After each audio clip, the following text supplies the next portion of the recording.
da camada de ozônio, né? E com isso, então, os raios solares estão chegando mais intensos na Terra, a Terra está esquentando mais. E o que está acontecendo com as geleiras? Estão derretendo? Estão derretendo. E as geleiras derretendo, temos dois problemas. Fala para mim aí, pelo menos, os dois problemas mais sérios com o derretimento das geleiras. Quais são? Consequência. Aumenta o nível dos oceanos. Aumenta o nível dos oceanos. Isso é gravíssimo, né? Só um minutinho que eu vou ligar para o computador. Aumenta o nível dos oceanos. Então, a água vai transbordar. Outro efeito gravíssimo também que está acontecendo.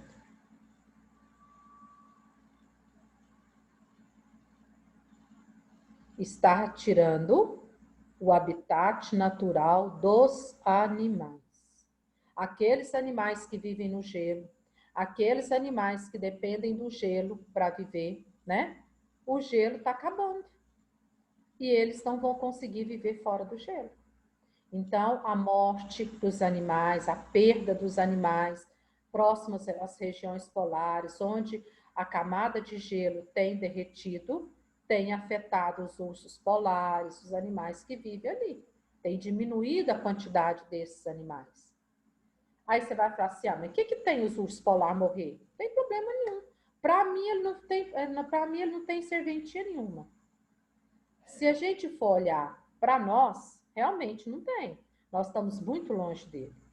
Mas vamos falar do nível das águas. Opa, aí já complica. Mais cedo ou mais tarde, a consequência vai chegar, né? Então, por isso que nós devemos preocupar, sim, com o excesso do efeito estufa. O que acontece, igual eu comentei? Ó, aqui está a superfície da Terra. Aqui na superfície, então, a gente tem as plantas, a gente tem os animais e o ser vivo. Ó, nós estamos aqui também. Os bichinhos, né? Os passarinhos, tá tudo aqui. Aí o que acontece? O sol vem e aquece a terra. As plantas pegam os raios solares, faz fotossíntese, né? Nós esquentamos com o sol, a vida acontece aqui. Então, aqui nesse lugar aqui, vai gerar uma pequena quantidade de calor.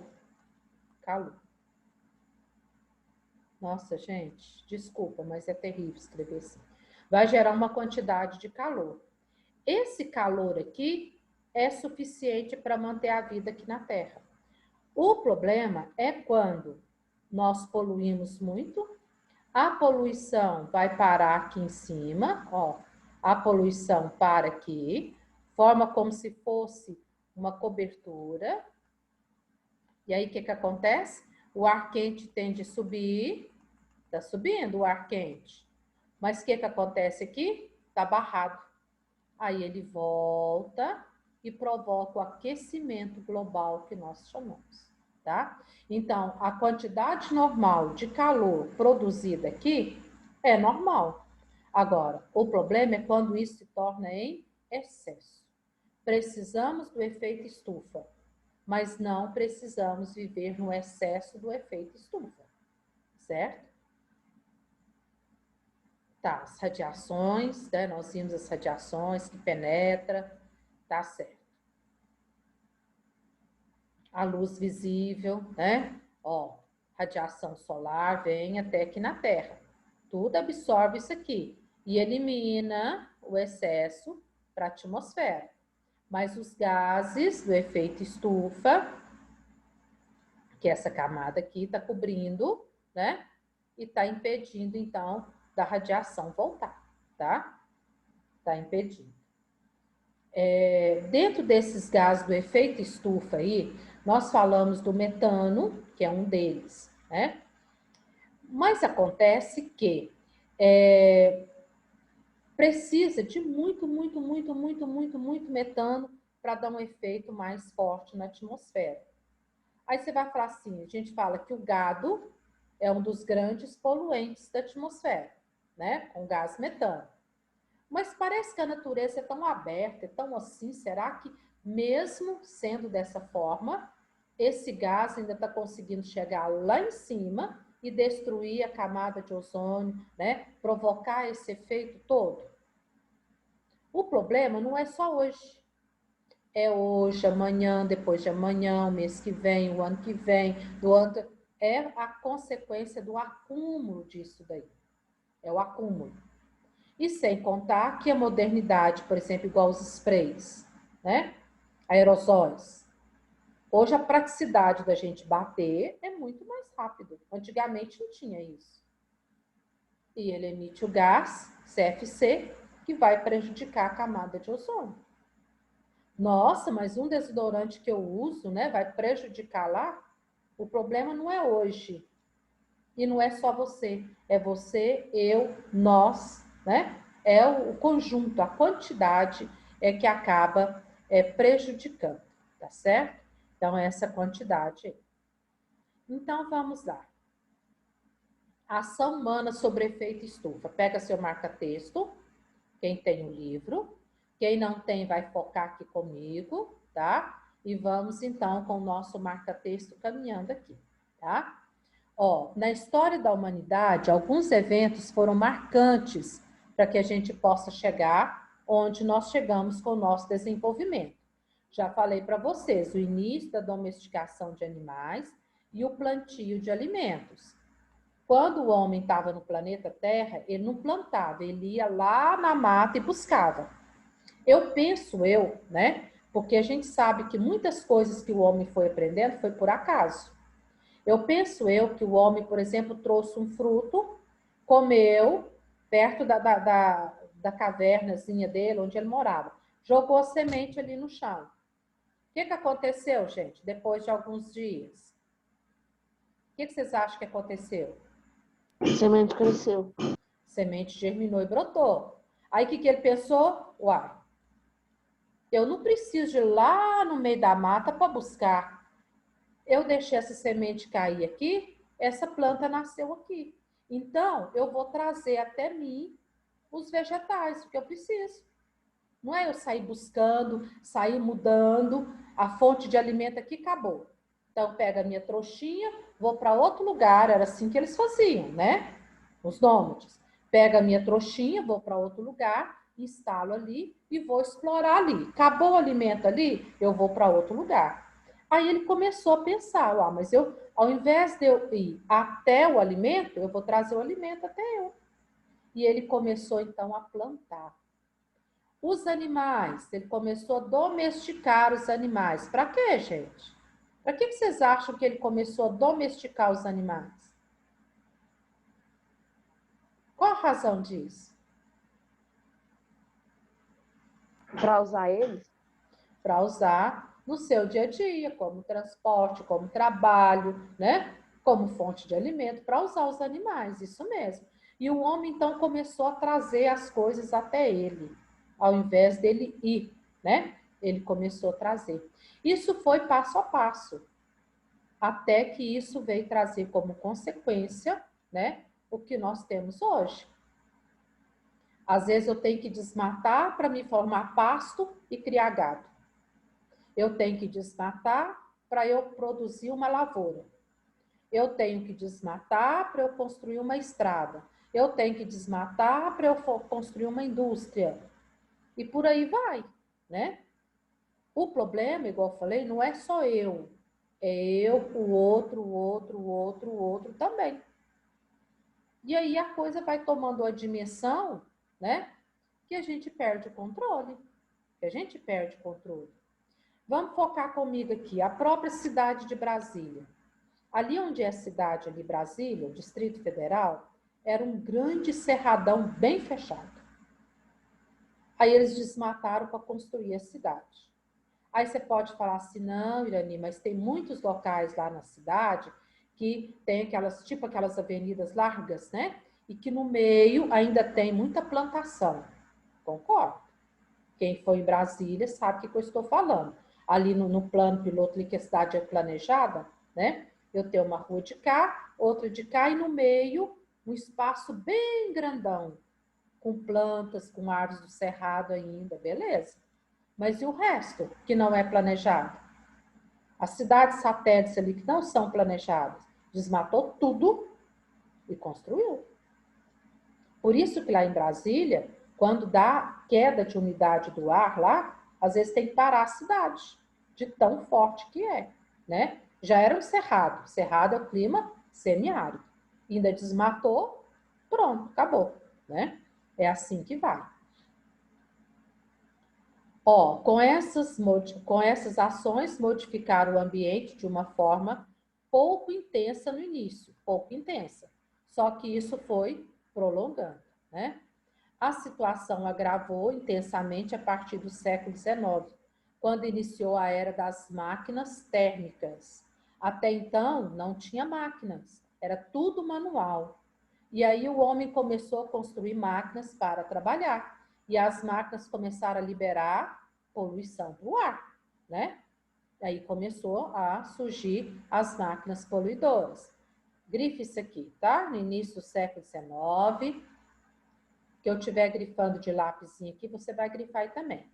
Máquinas que queimavam algum tipo de combustível para liberar energia e produzir movimento.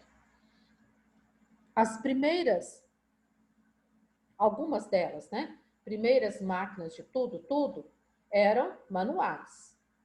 Mas aí o homem descobriu que ele podia usar o combustível para fazer a máquina funcionar. Então ele colocava tipo óleo e a máquina funcionava com combustível. Só que tudo que queima libera sujeira, né? Ó, uma das consequências desse tipo de equipamento é a liberação do gás carbônico, né? Numa escala nunca feita antes pela humanidade. Então, desde que o homem começou a trabalhar nas fábricas, aí começou então o gás carbônico, né, emitir sujeira para a atmosfera, e o homem foi perdendo o controle de tudo isso. Então, as atividades contribuíram para a liberação dos gases do efeito estufa na atmosfera. A própria atividade do homem, tá, que contribuiu. Os principais deles são os gases liberados, ó, pelas chaminés das fábricas, que tem muito, escapamentos de carro, tem demais da conta, movido a combustíveis fósseis como gasolina, óleo diesel e agropecuária. Então, veja, gente, 3 coisas: fábricas, carros e agropecuária. E dessas 3 coisas, nós temos muito no Brasil. Muito carro, muitas fábricas, muitas indústrias e agropecuária. Aí muitos podem pensar assim, mas não é obrigatório a chaminé das fábricas ter um filtro redutor de poluição? É obrigatório. Mas o nome indica, filtro redutor.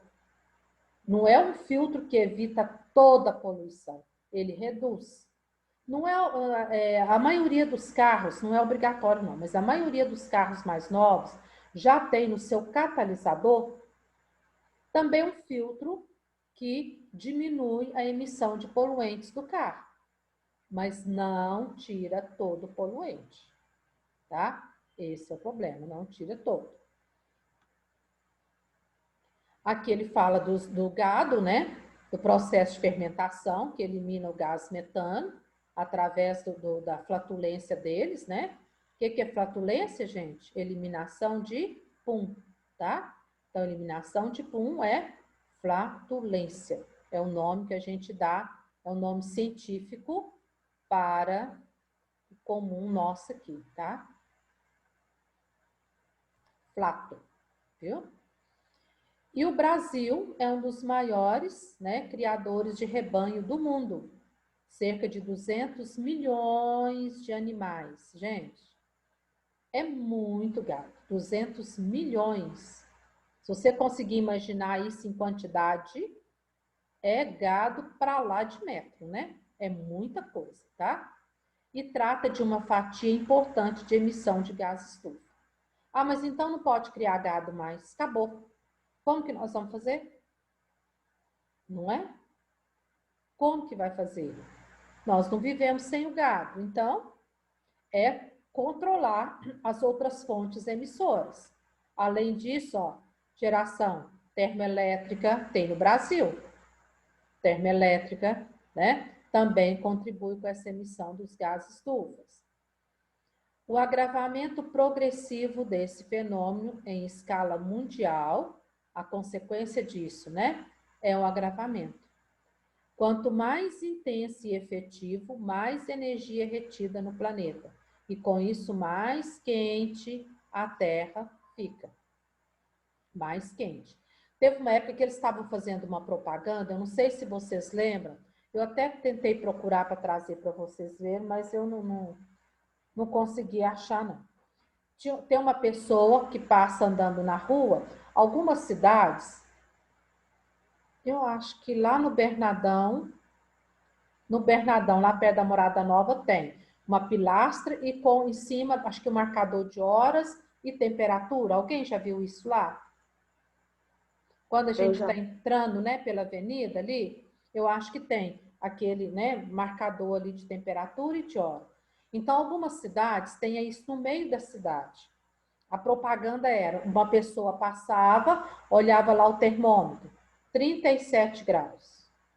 Aí depois ela voltava, 38. Depois ela ia, 40, 42. Ela ia passando várias vezes e cada vez que ela passava, ela olhava, o termômetro estava mais alto. Isso para mostrar para nós o efeito estufa, o aquecimento global. O quanto isso está prejudicando o nosso ambiente, tá? Então, eles faziam essa propaganda. Ó, o aumento da temperatura média da Terra é denominado aquecimento global. E vocês podem observar que cada ano o verão é mais quente. Tem locais no Brasil, né, que o verão é 38, 39, 40. Rio de Janeiro, teve dias que na sombra estava 40 graus. Vocês imaginam? No sol, né? Então, cada vez que passa, isso tem aumentado drasticamente. Ó, e traz muitos impactos negativos para o planeta. Então, vem cá agora comigo, 8º ano. Não vamos lá para as geleiras, não. Brasil. Fala para mim uma consequência desse aquecimento global, desse aumento de temperatura para nós a nível de Brasil. Qual que é?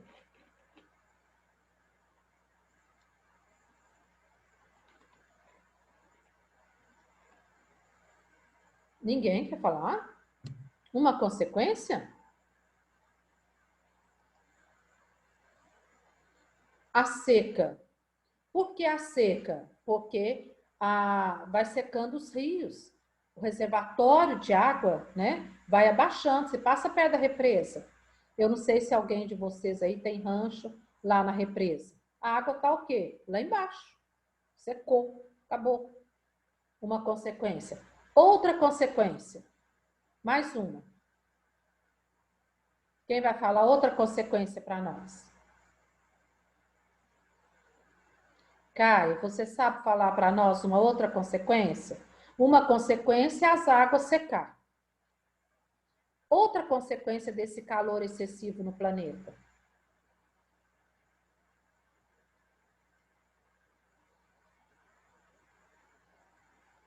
O que seria, Caio?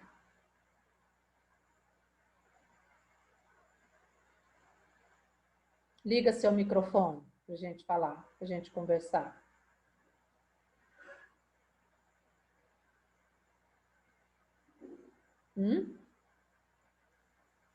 Prejudica muito também a agropecuária também, porque se ficar muito calor, muito tempo, assim, prejudica e até morre algumas plantas, né?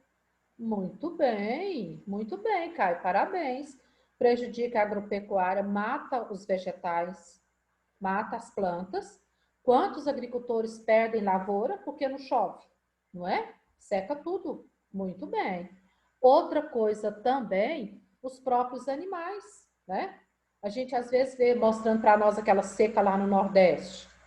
Aí mostra aquele gado lá, pele e osso, não tem o que comer, não tem o que beber. Como que vai fazer? Né? Então, são consequências graves desse efeito global, tá? Aquecimento global. Então, aqui ele fala dessa consequência. Ó, os animais lá do polo precisam dessa placa de gelo para eles descansarem, enquanto nada e caça. E ali eles ficam de olho na sua caça também. Se não tem a placa de gelo, vai prejudicar a caça deles, né? As estruturas tendem a derreter e vai então aumentar a quantidade de água, né, nos oceanos. Por outro lado, muda a temperatura média do global, vai favorecer a proliferação de outras espécies, ó, mosquitos, ai, ai, ai. Mosquito gosta de calor, né, gente? Quando está muito quente de tarde, a gente não aguenta a mosquiteira em volta da gente, não é assim? Se a gente for para a fazenda, então tá lascado. Haja mosquito, né? Com calor. Então, aqui uma consequência, pernilongo, misericórdia, né? Então, a tendência deles é, ó, a aglomerar, porque eles gostam desse ambiente, tá? Aí pode gerar o quê? Desequilíbrio ambiental grave, né? Os mosquitos aqui transmitir doenças, né? Malária, dengue, a zika, não é assim? Chikungunya, e por aí vai. Tem um caminhão, né? E por outro lado, derretimento das geleiras, calotas polares, né? Causando aumento do nível do mar, comprometendo cidades litorâneas. E aí vai encher a cidade, né? E não pode. E você vai grifar essa última, outro grande problema da qual se fala é a potencialização desse fenômeno que causa o que nós chamamos de aquecimento global. Viver dentro de um forno. Alguém de vocês aí já entrou numa sauna? Eu já. Sim, também. O que você sentiu, Kai? Você ficou muito tempo lá dentro? Fiquei. Não, acho que eu fiquei uns 10 minutos. Nossa, mas eu não tava aguentando mais. Eu fico sufocado. Quem o outro que falou e que entrou? Eu, Felipe, Felipe. E aí, Felipe, o que você sentiu? lá dentro tava muito quente, mas eu gosto. Você gosta? Aham. Mas a gente não aguenta ficar mais do que meia hora, né? O Não. Caio ficou uns 10 minutos e saiu, né, Caio? A gente fica ali 10, 15 minutos, a gente sai sufocado. Agora, vocês imaginam você amanhecer e anoitecer num local desse? Sai fora, não é? Mas é o que nós estamos caminhando. O efeito global. A gente está caminhando para isso, esse calor intenso. De manhã, noite, noite e dia. Se a gente não mudar as nossas atitudes.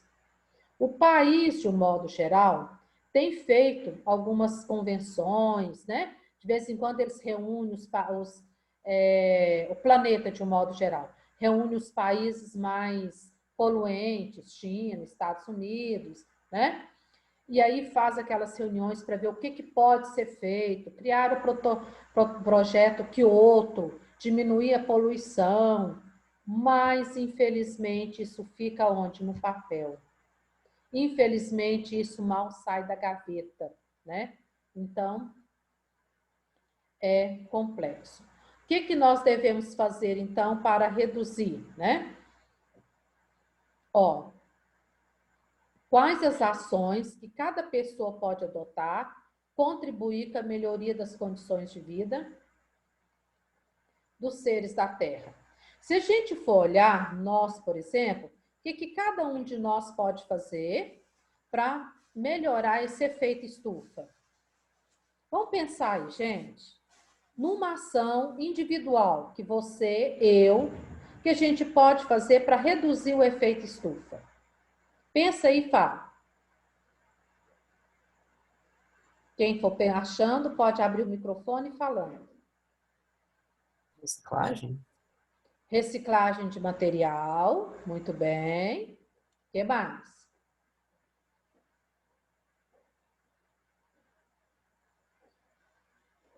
Tem mais.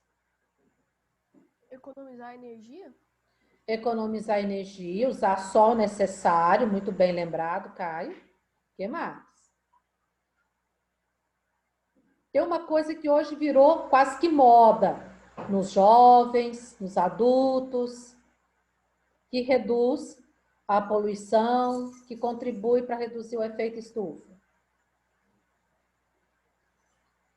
O que será, hein?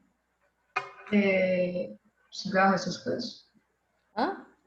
É o cigarro que pode interferir? Sim, mas aí ele aumenta o efeito estufa. Uma moda que Pra entrou diminuição. agora, é para diminuir a poluição. Seria o quê? Bicicleta, gente. O povo hoje está deixando os carros para andar de bicicleta. Isso é bom, né? Diminui, sim, a poluição, contribui para diminuir esse efeito estufa, não é? Ao invés de eu ir lá no supermercado de carro, eu vou de bicicleta. Não é isso? É uma boa, né? Ó, e também caminhar também é uma boa. Além de ser saudável, o planeta agradece. O planeta agradece.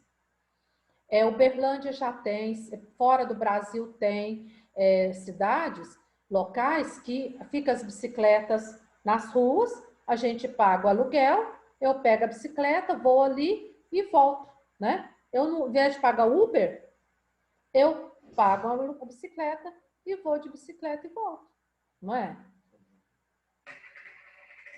É uma boa, tá? É uma boa ação, tá bom? Então, nós vamos trabalhar dessa forma. Diminuindo, andando mais a pé, andando mais de bicicleta, né? Fazendo as nossas atividades dessa forma. Ó, os veículos que utilizam combustíveis fósseis emitem também gás estufa. Então, deixar, né, andar menos de carro, mais a pé e de bicicleta, porque moto também é poluente, né, gente? É a mesma coisa de carro, tá? Embora polui menos, mas ela emite da mesma forma. Fala aí pra mim, quem é que tem bicicleta, que anda de bicicleta? Eu amo. Eu também. Só os dois, o Caio e o Felipe? Eu também, Ah, eu também, quem que não deu para eu ver? Fábio. Fábio também. Isto. Pois é. Então vamos trocando aí, né, o carro pelas bicicletas, que é uma boa. É saudável e é bom, tá? Diminuir a quantidade de veículo, né, que circula na cidade. É uma medida eficiente também. Dá preferência por transporte coletivo, só que agora com a pandemia, não, né? Mas fora da pandemia, o transporte coletivo é uma boa também. Cadê outra coisa que ele coloca? Ele fala do transporte coletivo, né? Comparando as pessoas aqui no espaço, ó, aqui eu tenho um transporte coletivo que leva 80 pessoas. E aqui eu tenho vários transportes com 10 pessoas. Olha a diferença da poluição e da poluição, né? Então, realmente, isso aqui é bem rentável, né? Usar o transporte coletivo para diminuir. E, às vezes, por exemplo, eu vejo muito isso aí. Quando era normal, né? Vamos supor que no seu quarteirão vocês são 4 que estudam aí na escola. Aí combina, cada dia, um pai ou uma mãe leva e o outro busca. Aí são o quê? Menos 3 carros circulando. Um carro apenas leva, o outro carro busca. Se são 4 pessoas, evita que 4 carros saem para ir para a escola, para levar, sai para ir buscar, né? Então faz essa combina, que aí o pai leva, né? Você vai de carona com o outro, depois troca, outro dia vem outro, e por aí vai. Também costuma dar certo, tá? Fazer isso aí.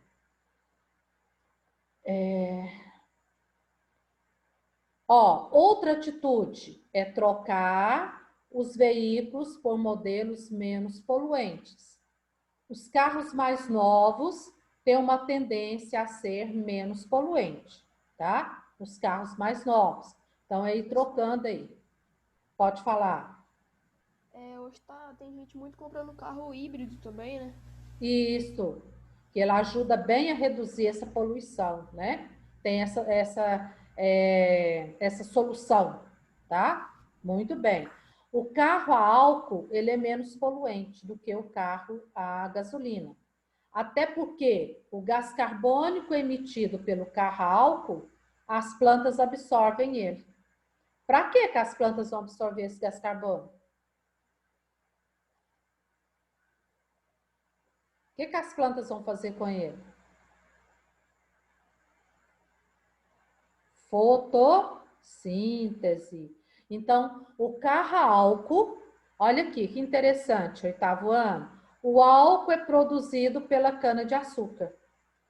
Então, o gás carbônico emitido do álcool não é tóxico, porque ele veio da planta. A planta pode absorver ele, né? Agora, o gás carbônico emitido pelo petróleo, a planta não absorve, porque é tóxico para ela. Mas o que veio da cana-de-açúcar, sim, tá? Então, por isso que o carro a álcool é vantajoso, viu? Muitos não gostam porque o álcool não rende muito, às vezes demora um pouquinho a esquentar, mas seria o ideal a gente abastecer só com álcool, tá? Além do álcool ser também mais barato, viu? Além do álcool ser mais barato. Então, é uma boa opção, tá certo? E como o Caio falou, né? Os carros híbridos, tá? Então, esses carros híbridos, eles podem funcionar, né? Eletricidade ou combustível, certo? E aí nós temos essas opções também de trabalhar dessa forma.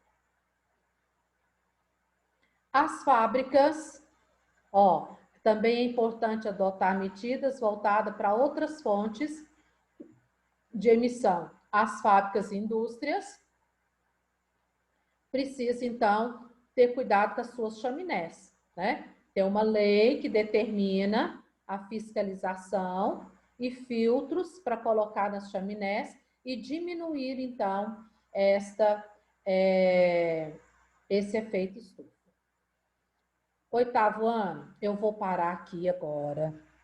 Eu vou colocar para vocês e vou mandar depois no grupo uma atividadezinha revisando a primeira parte da matéria, tá? Então, presta bem atenção. Eu vou até tirar a tela aqui. Olha, preste bem atenção.